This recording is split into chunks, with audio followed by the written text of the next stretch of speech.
नमस्कार साथियों, बात करते हैं मधुचक्र ईस्ट्रस साइकिल की। पूरे प्रजनन और एनिमल रिप्रोडक्शन का सबसे महत्वपूर्ण भाग मधुचक्र। इसमें हमें आगे बढ़ने से पहले दो शब्दों पर गौर करना होगा। पहला है मध और दूसरा है मधुचक्र। देखिए बच्चों, चक्र का मतलब होता है जब कोई एक प्रक्रिया घूमकर वापस उसी रूप में आती है, उसे हम चक्र कहते हैं। जैसे आप सभी ने साइकिल का पहिया देखा है, इसे हमने चक्र कहा। इस चक्र को हम कई अवस्थाओं में बांट सकते हैं। मध चक्र को हम मुख्यतः 4 अवस्थाओं में बांटते हैं। तो पहली चीज हमें ये ध्यान रखनी होगी कि मध और मध चक्र में विभिन्नता होती है। जब मादा पशु में एक बार मध आए और दोबारा जब मध आए, दोनों के बीच का समय मध चक्र कहलाता है। आप सपोज करिए, अगर पशु में मध इस स्थान पर आता है और कुछ समय बाद घूमकर वापस मध आता है, उसके बीच की दूरी को हम मध चक्र कहते हैं। जैसा गाय भैंसों में 21 दिन का होता है, लेकिन इस 21 दिन की यात्रा को 4 भागों में बांटा गया है। इन 4 भागों में एक भाग जो कि लैंगिक कामुकता का होता है, उसे हम मध कहते हैं। बहुत बार ये शब्द कंफ्यूज करता है। आप मध को ताव या हीट भी कह सकते हो। यानी अगर परिभाषा देखें तो मध मादा पशु द्वारा लैंगिक कामुकता, सेक्सुअल एक्साइटमेंट का समय है। देखिए बच्चों, नर व मादा में लैंगिक कामुकता एक सार नहीं होती। मादा में कुछ निश्चित समय के लिए ही लैंगिक कामुकता आती है, उस समय को हम मध कहते हैं। जबकि नर में यह लैंगिक कामुकता स्थायी रूप से बनी रहती है। केवल मध काल में ही मादा नर को माउंट करने देती है, इसीलिए मध को हम हीट, ताव या स्टैंडिंग हीट भी कहते हैं। बच्चों, स्टैंडिंग हीट का मतलब होता है जिस समय मादा खड़ी रहती है और बुल उस पर माउंट करता है। तो हमारे मस्तिष्क में ये बात क्लियर हो चुकी है कि मध और मध चक्र में भिन्नता मिलती है। मध चक्र का एक छोटा सा पार्ट है, इसको हम आगे पढ़ेंगे। तो आप ये देखिए, एक मध से लेकर दूसरे मध के बीच के समय को हमने ईस्ट्रस साइकिल या मध चक्र कहा। गायों में ये 21 दिन का होता है, घोड़ियों में 21 दिन का होता है, बकरियों में 20 दिन का होता है, भेड़ों में ये 16 से 17 दिन का होता है। अलग अलग पशुओं में इसकी लंबाई अलग अलग होती है। इस पूरे मध चक्र के अंदर 2 प्रावस्थाएं होती हैं। 2 प्रावस्थाएं जिनके अंदर एक होती है फॉलिकुलर फेज और दूसरी होती है ल्यूटियल फेज। बच्चों, ये 2 शब्द हमारे लिए नए हैं, जिन्हें आप इस तरीके से समझेंगे कि फॉलिकुलर फेज में अंडाशय के ऊपर छालेनुमा संरचना बनती है, जबकि ल्यूटियल फेज के अंदर अंडाशय पर एक चपटी मासल संरचना बनती है, जिसे हम कार्पस ल्यूटियम कहते हैं, जिसके बारे में अगली स्लाइड में चर्चा में लेंगे। तो हमें यहाँ पर ये क्लियर हो चुका है कि एक मध से दूसरे मध के बीच की दूरी मध चक्र कहलाती है, और इसी मध चक्र के अंदर 2 प्रमुख प्रावस्थाएं आती हैं, एक फॉलिकुलर फेज, दूसरी ल्यूटियल फेज। मध चक्र की एक अवस्था है मध, जिसमें पशु लैंगिक कामुकता प्रदर्शित करता है। पशुओं में मध चक्र आने के हिसाब से उन्हें कई भागों में विभक्त किया गया है। बच्चों, हर बार यहाँ से महत्वपूर्ण सवाल आते हैं और हम भूलवश इन्हें गलत कर देते हैं। देखिए बच्चों, इन शब्दों को जब आप समझेंगे तो आपका यह कंफ्यूजन दूर हो जाएगा। पहला लिखा है इसमें पॉलीईस्ट्रस एनिमल। देखिए, पॉली शब्द का मतलब होता है बहुत अधिक, ज्यादा। यानी वो एनिमल जो पूरे साल भर एक निश्चित अंतराल पर हीट, ताव या मध में आए। अर्थात किसी भी मौसम का या किसी भी कारक का कोई ऐसा प्रभाव नहीं होता जिसकी वजह से मध चक्र की निरंतरता टूटे। अगर मैं इसे सरल शब्दों में कहूं तो एक गाय जो पहले दिन हीट में आई है, वो 21 दिन पे फिर हीट में आएगी, अगले 21 दिन में वो फिर हीट में आएगी, उसके अगले 21 दिन में वो फिर हीट में आएगी, और यह क्रम निरंतर चलता जाएगा साल भर। यानी पूरे साल भर में कभी भी इस मध चक्र की निरंतरता में कमी नहीं आएगी। ऐसे दो एनिमल आपको याद रखने, गाय और सुअरी, जिनमें मध चक्र कितने दिन का होता है? 21 दिन का होता है। इसके बाद एक नया शब्द आपके सामने आया है, सीजनल पॉलीईस्ट्रस। सीजनल पॉलीईस्ट्रस, सीजन का मतलब मौसम है, तो यह है एनिमल पॉलीईस्ट्रस ही, यानी मध चक्र में निरंतरता रहती है, एक निश्चित समय पर मध चक्र आता है, लेकिन एक सीजन में, एक मौसम विशेष में ही यह निरंतरता बनी रहती है। यानी अगर मौसम गया तो ईस्ट्रस साइकिल भी गया। अब मैं सरल शब्दों में देखो आपको समझाऊं, घोड़ियों को हमने लॉन्ग डे ब्रीडर कहा है। जैसे ही दिन की रोशनी में बढ़ावा होता है, दिन की रोशनी में इजाफा होता है, घोड़ियां हीट में आती हैं। तो बच्चों ये समझने की कोशिश करना, अगर मैं फरवरी, मार्च, अप्रैल में घोड़ियों को हीट में देखता हूं तो घोड़ियां भी हर 21 दिन से ही हीट में आ रही हैं। घोड़ियां हर 21 दिन से हीट में आ रही हैं, लेकिन साल के एक विशेष मौसम में ऐसा हो रहा है। अगर यह विंटर्स होते तो घोड़ियां हीट में नहीं आती, इसलिए इसको हमने क्या कहा? सीजनल पॉलीईस्ट्रस। तो घोड़ियां कब हीट में आती हैं? जब दिन की रोशनी में वृद्धि होती है, यानी इसे हम क्या कहेंगे? Long day breeder. जब दिन लंबे होते हैं यह प्रजनन करती है। हर 21 दिन से घोड़ियां हीट में आती हैं। इसी प्रकार भैंसें भी सर्दियों के समय में हर 21 दिन से हीट में आती हैं। भेड़ को हम शॉर्ट डे ब्रीडर कहते हैं। सर्दियों में सितंबर जनवरी के आसपास यह हीट में आती हैं, प्रजनन में आती हैं, और इनमें जो प्रजनन काल रहता है वो 16 से 17 दिन का रहता है। बच्चों कई बार इस तरह से भी सवाल पूछे जाते हैं कि मध चक्र कितने दिन का रहेगा। एक एनिमल, एक पशु के अंदर आपको दिया जाएगा, जिसमें कोई भी पशु आपको दे सकते हैं, और वहां पूछा जा सकता है कि मध चक्र कितने दिन का रहेगा। मुख्यतः आपको ये याद रखना है कि फोटोजेनिक हीट, देखिए फोटोजेनिक हीट का मतलब मैं पहले समझा दूं आपको, वह ताप जिस पे रोशनी का प्रभाव रहता है। ऐसे दो ही पशु हैं जिन पे रोशनी का प्रभाव रहता है, भेड़ व घोड़ियां। दोनों एक रोशनी का प्रभाव कम होने पर और एक रोशनी का प्रभाव बढ़ने पर हीट में आती हैं, इसलिए इन्हें हमने फोटोजेनिक हीट कहा है। इसी तरीके से ऊंट नवंबर से मार्च के बीच में हीट में आता है। ऊंटों में प्रजनन काल रटिंग पीरियड या मस्ट पीरियड कहलाता है, और ऊंट प्रत्येक 23 दिन में ताव में आते हैं। बच्चों ध्यान देने वाली बात क्या है कि ये साल भर ताव में नहीं आ रहे हैं, यह नवंबर से मार्च एक पर्टिकुलर पीरियड के अंदर ही ताव में आ रहे हैं, जिसे हम रटिंग पीरियड या मस्ट पीरियड कह रहे हैं। तो सीजनल पॉलीईस्ट्रस एनिमल आपको स्पष्ट तौर पे पता चल गया कि वह सभी एनिमल जो साल के एक निश्चित समय पर, निश्चित अंतराल पर हीट में आते हैं, उन्हें हम सीजनल पॉलीईस्ट्रस कहते हैं।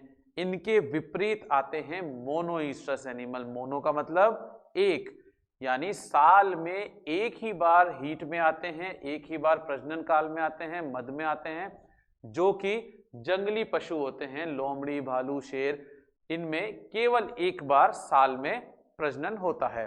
चौथी कैटेगरी आती है सीजनल मोनोईस्ट्रस। देखिए बच्चों, साल को हम दो सीजन में बांट देते हैं मोटे तौर पे, एक गर्मियों का सीजन, दूसरा सर्दियों का सीजन।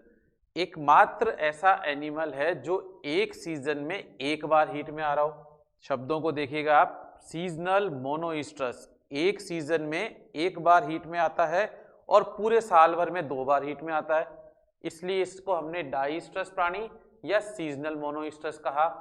इसका एग्जाम्पल है कुतिया, बहुत ही इंपॉर्टेंट पूछा जाता है सीजनल मोनोईस्ट्रस और डाईस्ट्रस के बारे में। जैसा मैंने पिछली स्लाइड में बताया था कि मध चक्र को हम 4 अवस्थाओं में बांटते हैं, और इन्हीं अवस्थाओं में से आप कह सकते हैं कि 2 फेज मिलेंगे आपको। एक फेज होगी फॉलिकुलर फेज और दूसरी फेज होगी ल्यूटियल फेज। बहुत ही सरल शब्दों में समझिए बच्चों, फॉलिकुलर फेज का मतलब है वह स्थिति जब अंडाशय पर फॉलिकल मिलता हो, और वह स्थिति जब अंडाशय पर चपटी मासल संरचना मिले, इसे हम ल्यूटियल फेज कहते हैं। तो अब देखिए बच्चों, फॉलिकुलर फेज में मध चक्र की 2 अवस्थाएं आती हैं। एक अवस्था आती है प्रोईस्ट्रस दूसरी अवस्था आती है ईस्ट्रस। इन दोनों ही अवस्थाओं में अंडाशय पर छालेनुमा संरचना मिलती है जिसे हम फॉलिकल कहते हैं। इसमें से एक फॉलिकल परिपक्व होती है जिसे हम ग्राफियन फॉलिकल कहते हैं। मूल रूप से इस स्थिति में अंडाशय के ऊपर फॉलिकल पाई जाती है, इसलिए इसे हम फॉलिकुलर फेज कहते हैं। जबकि दूसरी अवस्था में अंडाशय के ऊपर चपटी मासल संरचना का निर्माण होता है और इस संरचना को हम ल्यूटियल अवस्थाएं कहने लग जाते हैं। देखिए बच्चों, यहां से आप देखेंगे इन दोनों अवस्थाओं पर चपटी मासल संरचना थी और इसलिए इसको हमने ल्यूटियल अवस्था कहा। तो यहाँ कौन कौन सी अवस्थाएं आती हैं? मैट ईस्ट्रस और डाई ईस्ट्रस। तो ये चीज बहुत स्पष्ट हो चुकी है कि मध्य चक्र में 4 ही अवस्थाएं होती हैं, 2 फेज मिलती हैं, प्रावस्थाएं जिसे आप कह सकते हो। पहली होती है फॉलिकुलर, दूसरी होती है ल्यूटियल। अगर आप 4 अवस्थाओं की बात करोगे तो पहली अवस्था होती है प्रोईस्ट्रस। देखिए, प्रोईस्ट्रस वह अवस्था होती है जिसमें पुराना चक्र समाप्त हो रहा है और नया चक्र बन रहा है, इसीलिए इसे बिल्डिंग अप पीरियड भी कहते हैं, यानी ये एक आधारशिला की तरह कार्य करती है। आप चित्र में देख सकते हैं कि यहाँ पर एक फॉलिकल का निर्माण प्रारंभ हुआ है और यह फॉलिकल क्योंकि निर्मित हो रहा है तो इस फॉलिकल से ईस्ट्रोजन का स्त्राव शुरू हो जाता है। जैसे ही ईस्ट्रोजन का स्त्राव शुरू होता है, पशु में लक्षण प्रदर्शित होने लगते हैं, जैसे योनि से म्यूकस का स्त्राव होना। जो गाय मद में होती है वह दूसरी गाय पे माउंट करती है, पशु रंभाने की कोशिश करने लगता है। जितने भी लक्षण मद में आते हैं वह लक्षण कम मात्रा में प्रोईस्ट्रस अवस्था में आने लगते हैं। कुतिया में इस अवस्था में वजाइना से ब्लीडिंग होती है जिसे हम प्रोईस्ट्रस ब्लीडिंग कहते हैं। इसका मूल कारण है ईस्ट्रोजन हार्मोन की अधिकता होना। जैसा बच्चों मैंने आपको बताया कि ईस्ट्रोजन हार्मोन क्यों अधिक होगा, ईस्ट्रोजन हार्मोन का स्रोत क्या है, हम पहले भी पढ़ चुके हैं और अब फिर बता देता हूं। ईस्ट्रोजन हार्मोन का स्रोत है अंडाशय पर मिलने वाली फॉलिकल। क्योंकि यह फॉलिकल निर्माण प्रारंभ हो चुका है इसलिए ईस्ट्रोजन का लेवल धीरे धीरे बढ़ने लगता है।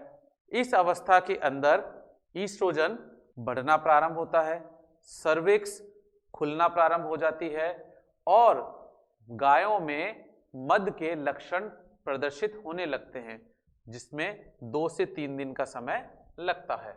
अगली अवस्था आती है ईस्ट्रस अवस्था। अगर मैं इसे फेज में गिनूं तो यह भी फॉलिकुलर फेज में ही शामिल होती है।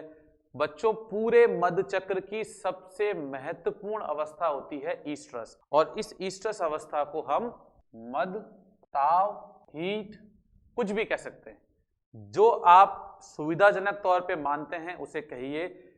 यह वो अवस्था है जिसके अंदर गाय हीट के लक्षण प्रदर्शित करती है, जैसे रंभाना, पैरों से मिट्टी को खोदना, बार बार यूरिन करना।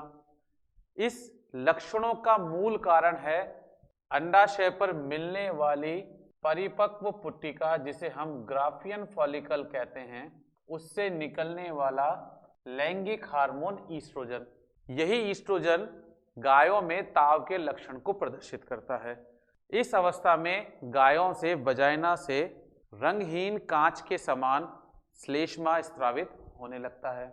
जैसा कि आप स्लाइड में देख रहे हो बच्चों, इस ईस्ट्रस अवस्था को भी हमने 3 भागों में विभाजित किया है, प्रारंभिक, मध्य व लेट, यानी अर्ली, मिड व लेट। कभी बार बहुत बच्चों को यह कंफ्यूजन होता है कि सर मिड ईस्ट्रस और मैट ईस्ट्रस एक जैसे ही हैं। नहीं बच्चों, ईस्ट्रस अवस्था को हमने, आप देखिए यहाँ पर 3 भागों में विभक्त किया है। ईस्ट्रस अवस्था को 3 भागों में विभक्त करने का मूल उद्देश्य यह है कि मेटिंग का उपयुक्त समय क्या होगा यह पता करने के लिए। तो मेटिंग का सबसे उपयुक्त समय होता है मिड ईस्ट्रस। गाय भैंसों में यह ईस्ट्रस काल बहुत छोटा होता है, इसलिए कभी कभार कुछ गायें या भैंसें लक्षण प्रदर्शित करे बिना ही मध्यकाल से निकल जाती हैं। बच्चों, भैंसों में यह अवस्था बार बार देखने को मिलती है कि मध्यकाल के लक्षण प्रदर्शित नहीं हो पाते हैं और इसे हम साइलेंट हीट कहते हैं। पशु मद में तो है लेकिन वह अपने लक्षण प्रदर्शित नहीं कर पा रहा है। तो उपयुक्त समय कौन सा हुआ? Mid oestrus. अगर मैं लेमैन के रूप में कहूं कि पशु अगर सुबह ताव में आता है तो उसकी प्रजनन कब होना चाहिए? शाम के समय, क्योंकि मध चक्र कितना है? मात्र 24 घंटे का, और उस 24 घंटे के मिड में यानी मध के शुरू होने के 12 घंटे बाद हमें प्रजनन कराया जाना चाहिए। एक महत्वपूर्ण बात बच्चों हमें याद रखनी होगी कि सभी एनिमल, चाहे वो रूमिनेंट हो, नॉन रूमिनेंट हो, सभी एनिमल में प्रजनन कृत्रिम गर्भाधान के तौर पे हो या प्राकृतिक गर्भाधान के तौर पे हो, ईस्ट्रस काल में ही होता है और ईस्ट्रस काल में ही अंडोत्सर्ग होता है। केवल गाय व भैंसों में, जैसा मैंने आपको बताया, ईस्ट्रस काल 12 से 24 घंटे का होता है, इसलिए प्रजनन तो इसी काल में होता है, लेकिन अंडोत्सर्ग मेटिस्ट्रस अवस्था में चला जाता है। ये बात हम वापस ध्यान में लेंगे जब मेटिस्ट्रस अवस्था आएगी। तो ईस्ट्रस अवस्था में हमें क्या ध्यान रखना है बच्चों कि ईस्ट्रस अवस्था में प्रजनन होता है, नर मादा पे माउंट करता है, और यही एक अवस्था होती है जिसमें मादा नर को माउंट करने देती है। इसलिए कभी कभी ईस्ट्रस को हम स्टैंडिंग हीट भी कह देते हैं। तो बच्चों, स्टैंडिंग हीट और साइलेंट हीट दो अलग अलग शब्द हैं। स्टैंडिंग हीट का मतलब है कि नॉर्मल अवस्था जिसमें गाय बुल को माउंट करने दे रही है, लेकिन साइलेंट हीट वह अवस्था होती है जिसमें लक्षण प्रदर्शित नहीं होते हैं ताव के, और यह अवस्था मुख्यतः भैंसों में देखने को मिलती है। कुछ पशुओं में ताव के विभिन्न लक्षण हमें देखने को मिलते हैं, जैसे बिच में हम देखें तो वेजाइनल साइटोलॉजी फर्न के पौधे जैसी, यानी जब कुतिया के जो ताव में होती है, वजाइना से म्यूकस को स्लाइड पे रखा जाता है और उसे माइक्रोस्कोप से देखा जाता है, तो उसकी संरचना फर्न के पौधे के समान लगती है। देखिए, बिच के अंदर मध्यकाल सबसे लंबा होता है, लगभग 9 दिन का। इस काल के अंदर ताव हमेशा रुक रुक कर आता है, यानी टूट टूट के ताव आता है, जिसे हम स्प्लिट हीट कहते हैं। स्प्लिट हीट अर्थात मध्य का रुक रुक कर आना, लगातार नहीं आना, स्प्लिट हीट कहलाता है। यह अवस्था बिच व कभी कभी घोड़ियों में भी देखने को मिलती है। गायों में बेलोविंग करना, बार बार मूत्र त्याग करना, पैरों से मिट्टी खोदना आदि लक्षण प्रदर्शित होते हैं। बकरियों में वैगिंग ऑफ टेल या स्वेगिंग ऑफ टेल, यानी अपनी पूंछ को बार बार हवा में घुमाना मुख्य लक्षण आते हैं। घोड़ियों में क्लाइटोरियस बाहर की ओर आ जाते हैं, जिसे हम विंकिंग ऑफ क्लाइटोरियस कहते हैं। जबकि 100 में सुवरी के अंदर जब उसकी पीठ के ऊपर हाथ रखा जाता है, जो कि मध्य में होती है, वह अपनी कमर को घुमावदार कर लेती है, जिसे हम राइडिंग टेस्ट या लार्डोसिस कहते हैं। तो बच्चों, अब हमें 2 अवस्थाएं पूरी होती हैं और एक प्रावस्था पूरी होती है। मैं वापस आपको संक्षिप्त रूप में समझा देता हूं। फॉलिकुलर फेज में हमने 2 ऐसी अवस्थाएं पढ़ी जिसपे अंडाशय पर फॉलिकल यानी छाला बना हुआ था, और यही छाला एक लैंगिक हार्मोन ईस्ट्रोजन का स्रोत होता है, और यही ईस्ट्रोजन मादा में लैंगिक लक्षणों यानी ताव को प्रदर्शित करती है। इसका मतलब हुआ कि केवल फॉलिकुलर अवस्था में ही ताव के लक्षण आते हैं, ल्यूटियल अवस्था में ताव के लक्षण नहीं आते हैं। और इस ताव के लक्षणों में भी ईस्ट्रस यानी मध्य जो काल है वह सबसे इंपॉर्टेंट है, क्योंकि इसी समय मादा नर को माउंट करने देती है। अगली अवस्था आती है मेटिस्ट्रस अवस्था। बच्चों, ध्यान देने वाली बात यह है कि ईस्ट्रस अवस्था में अंडोत्सर्ग हो जाता है सभी पशुओं में, केवल गाय और भैंस में अंडोत्सर्ग नहीं हो पाया। इसका मूल कारण है क्योंकि ईस्ट्रस अवस्था गायों में भैंसों में छोटी होती है, लगभग 12 से 24 घंटे की। छोटी होने के कारण अंडोत्सर्ग होते होते मेटिस्ट्रस अवस्था आ जाती है और ईस्ट्रस अवस्था निकल जाती है। लेकिन बाकी सभी पशुओं में प्रजनन भी ईस्ट्रस अवस्था में होता है और अंडोत्सर्ग भी ईस्ट्रस अवस्था में ही होता है। मेटिस्ट्रस अवस्था गायों के हिसाब से बहुत इंपॉर्टेंट है, क्योंकि इस अवस्था में सर्विक्स अब बंद हो रही है, हीट के सभी लक्षण कम होने लग जाते हैं। कभी कभी हॉलिस्टन गायों के अंदर ईस्ट्रोजन विड्रॉल की वजह से, यानी ईस्ट्रोजन का लेवल कम होने की वजह से योनि से ब्लड आना शुरू हो जाता है, जिसे हम मेट ईस्ट्रस ब्लीडिंग कहते हैं। तो बच्चों याद करिएगा, प्रो ईस्ट्रस ब्लीडिंग किस कारण हो रही थी? ईस्ट्रोजन का लेवल बढ़ने के कारण। और मेट ईस्ट्रस ब्लीडिंग किस लिए हो रही है? ईस्ट्रोजन का लेवल कम होने के कारण। गायों में यह अवस्था 2 से 3 दिन की होती है। मेट ईस्ट्रस अवस्था कार्पस ल्यूटियम के निर्माण की अवस्था है। देखिए बच्चों, अब ल्यूटियल अवस्था यानी ल्यूटियल फेज शुरू हो चुकी है। फॉलिक्यूलर फेज में अंडाशय पर एक फॉलिकल था और वह फॉलिकल फट जाता है और उस फटने की वजह से अंडा बाहर आ जाता है। लेकिन इस फटे हुए फॉलिकल का क्या भविष्य होगा? यह फटा हुआ फॉलिकल एक चपटी मासल संरचना में परिवर्तित होता है, जिसका नाम है कार्पस ल्यूटियम। जैसा कि आपको चित्र में नजर आ रहा है, अवस्थाएं आप देखिए, ग्राफियन फॉलिकल रप्चर होता है जिससे ओवा बाहर आता है और ग्राफियन फॉलिकल के स्थान पर एक चपटी मासल संरचना बन जाती है, जिसे हम कार्पस ल्यूटियम कहते हैं। बच्चों, अब यहाँ पे हार्मोन्स की बात करना बहुत जरूरी हो गया है। आप सबको मालूम है कि अंडाशय पर फॉलिकल का निर्माण करने के लिए कौन सा हार्मोन उत्तरदायी है? FSH। FSH की मात्रा फॉलिक्यूलर फेज में अधिक रहती है और जैसे ही अंडोत्सर्ग होता है LH की मात्रा बढ़ने लग जाती है। बच्चों, अंडोत्सर्ग कराने के लिए LH हार्मोन ही उत्तरदायी होता है और यही LH हार्मोन कार्पस ल्यूटियम का निर्माण करता है। तो हमें अब ये याद रखना है कि कार्पस ल्यूटियम का निर्माण कौन कर रहा है?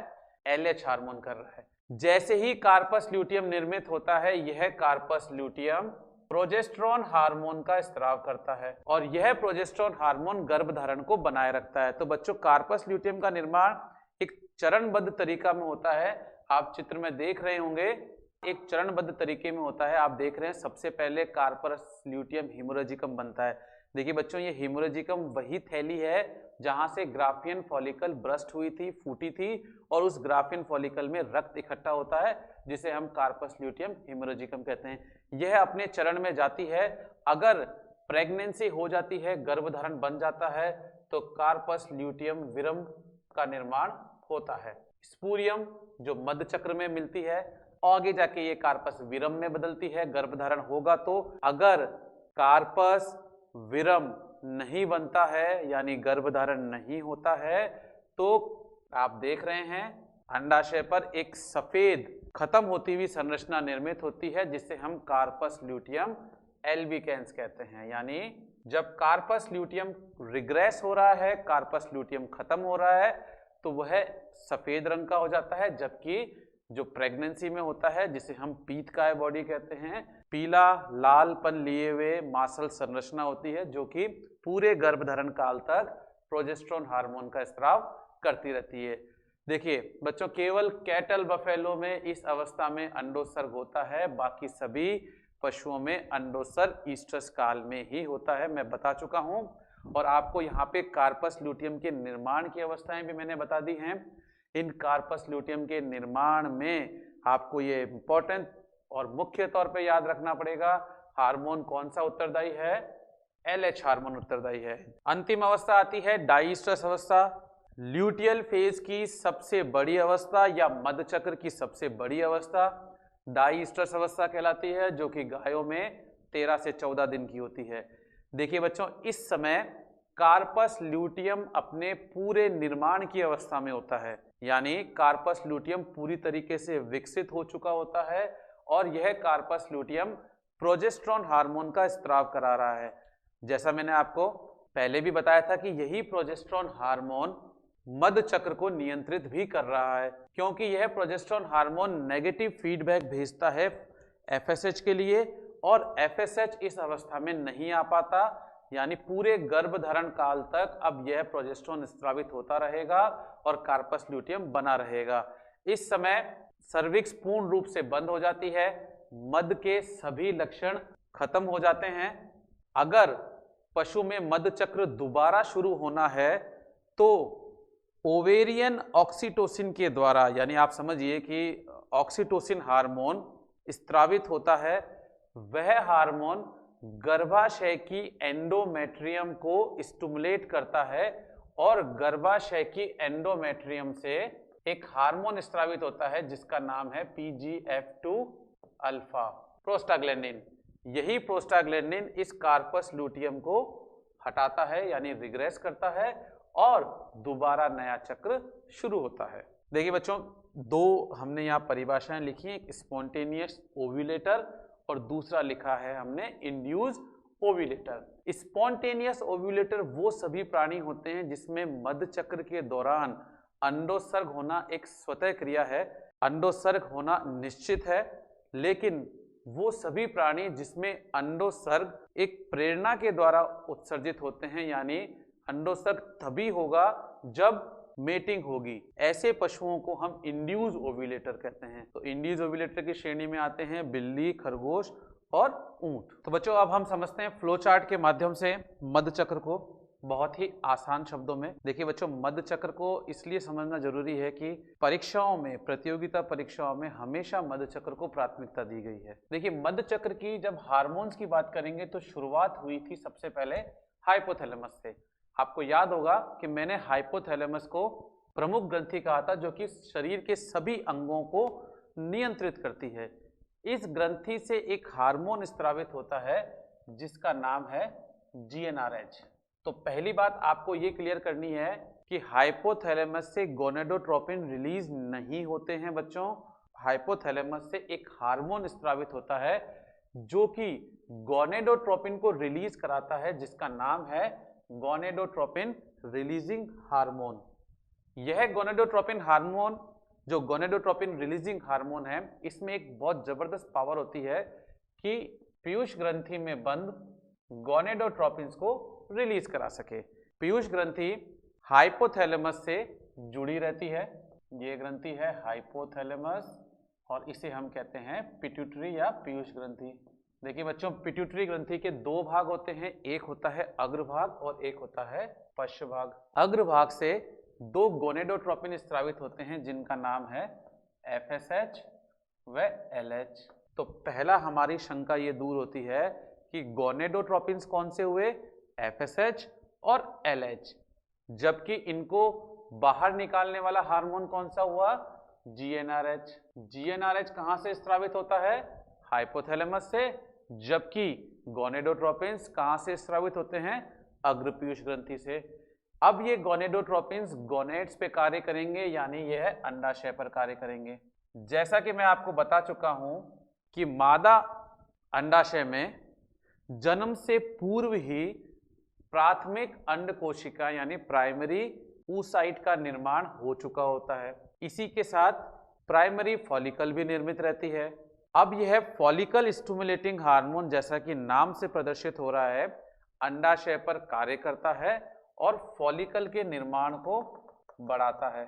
और एक फॉलिकल अंडाशय से बाहर निकलती है, अंडाशय की सतह पर आ जाती है, जिसे हम ग्राफियन फॉलिकल कहते हैं। बच्चों समझ लेना, इसका क्या नाम है, ग्राफियन फॉलिकल। यह ग्राफियन फॉलिकल की आंतरिक संरचना, जिसे हम थीका इंटरना कोशिका कहते हैं, इस थीका इंटरना कोशिका से एक हार्मोन स्रावित हो रहा है जिसका नाम है ईस्ट्रोजन। और यह हार्मोन क्या करता है, ताव के लक्षण प्रदर्शित करता है। तो बच्चों अब आपको फॉलिकुलर फेज याद आ रही है। उस फॉलिकुलर फेज में मैंने कहा था कौन सा हार्मोन सबसे ज्यादा स्रावित होता है, वो है FSH। क्यों, क्योंकि वह फॉलिकल का निर्माण कर रहा है और इसी फॉलिकल से एक हार्मोन स्रावित हो रहा है जो कि ईस्ट्रोजन कहलाता है, ताव के लक्षणों के लिए उत्तरदायी है। फॉलिकुलर अवस्था जैसे ही खत्म होती है, LH हार्मोन स्रावित होता है और यह LH हार्मोन इस फॉलिकल को रप्चर करता है, यानी इस फॉलिकल को यह तोड़ देता है। जैसे ही इस फॉलिकल को यह तोड़ता है, ईस्ट्रोजन हार्मोन का स्त्राव खत्म हो जाता है। बच्चों ध्यान देने वाली बात है कि ईस्ट्रोजन हार्मोन जैसे ही खत्म होता है, फॉलिकल के रप्चर होने के कारण एक नई संरचना का निर्माण होता है जिसे हम कार्पस ल्यूटियम के नाम से जानते हैं। और यह कार्पस ल्यूटियम क्या करती है, प्रोजेस्टेरोन हार्मोन का स्राव करती है।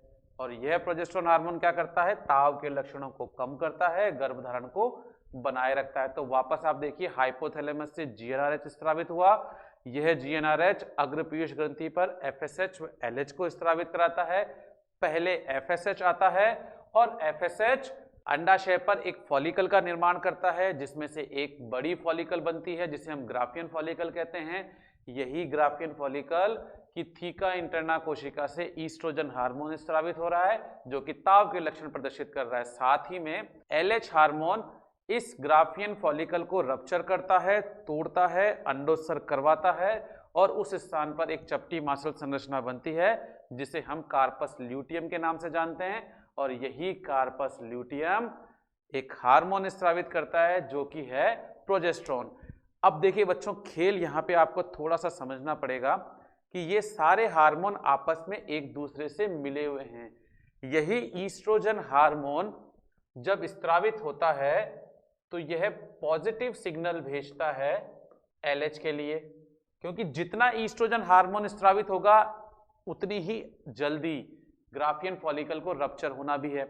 इसका मतलब ईस्ट्रोजन ने एक पॉजिटिव फीडबैक दिया LH के लिए और LH आने से कार्पस ल्यूटियम बन गया, अंडोत्सर्ग हो चुका है, अब प्रोजेस्टेरोन स्रावित हो रहा है। लेकिन यह प्रोजेस्टेरोन हार्मोन FSH के लिए नेगेटिव फीडबैक भेजता है। इसका मूल कारण है प्रोजेस्टेरोन को स्रावित होना है लगभग 280 दिन तक। अब अगर मधुचक्र पुनः नहीं आता है, यानी 21 दिन से रिपीट नहीं होता है, इसका मतलब गर्भधारण ठहर चुका है और गर्भधारण में FSH की आवश्यकता नहीं होती है।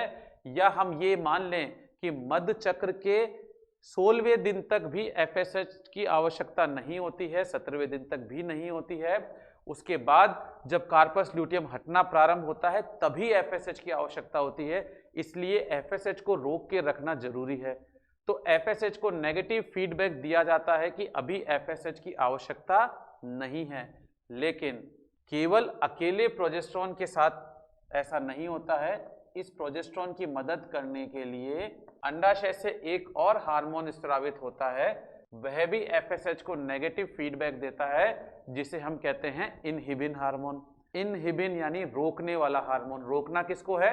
FSH को। अगर FSH आएगा तो गर्भधारण काल में भी एनिमल हीट में आ जाएगा या मध्य चक्र के मध्य में भी एनिमल हीट में आ जाएगा।